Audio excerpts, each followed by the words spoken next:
بسم الله الرحمن الرحيم. السلام عليكم اخواتي، ان شاء الله تكونوا بالف خير وصحه جيده. اليوم جبت لكم وصفه وسي تعالج الامراض في المشتى، وهي وصفه مهمه جيد سورتو في المشتى يكثروا الامراض. الله يعافينا ويعافيكم. وهي وصفه تاع القرفه فيها فوائد كبيره خاصه في هكا في المشتى. هي تعالج الامراض في المشتى مثل كيما نقولوا لوغوم، الفيروسات، وعندها كثير من المعادن والفيتامينات.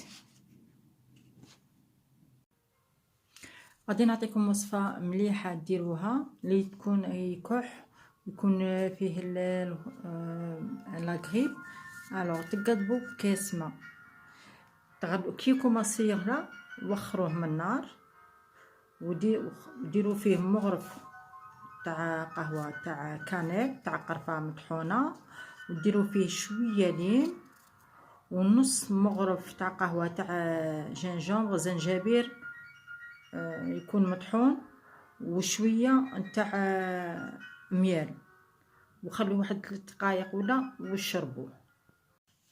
وكاين وصفه واحده اخرى، وهي كاين بزاف هاد القرفه ضد كيما نقولوا اللي عندهم الحلو تيب 2 مليحه له تيب 2، واللي يكون فيه الكوليسترول وضد الجهاز الهضمي، واللي تكون فيه لاسيد في الاستوما نتاعه، اللي تكون فيه لاسيد تاني يعالج بالقرفه.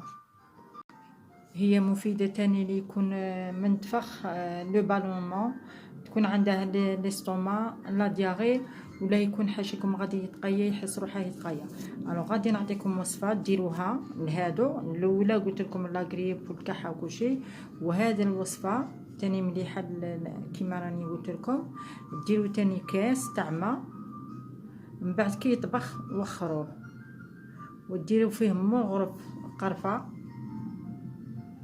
وشويه تاع حسل، وخلوا واحد 3 دقائق و 4 دقائق وشربوا. وكل ما تاكلوا لو غوبا، من بعد لو غوبا وتشربوا هذا الكاس وتشوفوا تحسن كبير.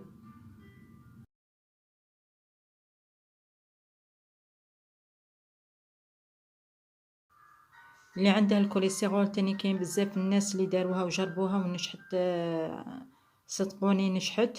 الوغ ديروا كاس ما توجو، واللي يبغي يزيد يزيد، بصح نجيب لكم بالعبر نيشان كاس ما كي كوماسي يطبخ. وخروه هذا الكوليسترول، وخروه وديروا مغرف صغيره تاع قرفه وخلوه 5 دقائق انفوزي، وبلعوا هذاك الاخر باش كلشي الفوائد يقعدوا تماك. وماذا بكم ما ديروا هادو الوصفات كي ديروا القرفه، بلعوا باش الفوائد يقعدوا وخلوه 5 دقائق وعاد كي نشربوا. الوغ لو كوليسترول ديروا مغرف صغيره تاع قهوه، والكاس الماء كي يبدا يغلي وخروه وخلوه 5 دقائق بلعوه وشربوا مور الماكله. تشربوا مده 3 ايام في السيمانه، وداوموها كيما نقولوا شهرين وتشوفوا شاهيا. من غادي تشربوا هادو ما تبقوش تاكلوا نيمبورط كوا كيما قال لك، تحضر رواحكم كيما الدسومات وكل شيء، خاطرش لا كليتو الدسومات وكل شيء كاع ديروا ميم الدواء ولا ويقعد كيف كيف. ماذا بيك سورتو لو كوليسترول واحد يحافظ عليه. ان شاء الله هاد الوصفه تعجبكم، واكيد كون تجربوها تكون نتيجه مليحه. وماذا بكم تبارطاجوها، اجركم على الله، لان مفيده للمرضى. ان شاء الله ربي يشافي كل حد وكل مريض. وفي الفيديو القادم باذن الله، والسلام عليكم.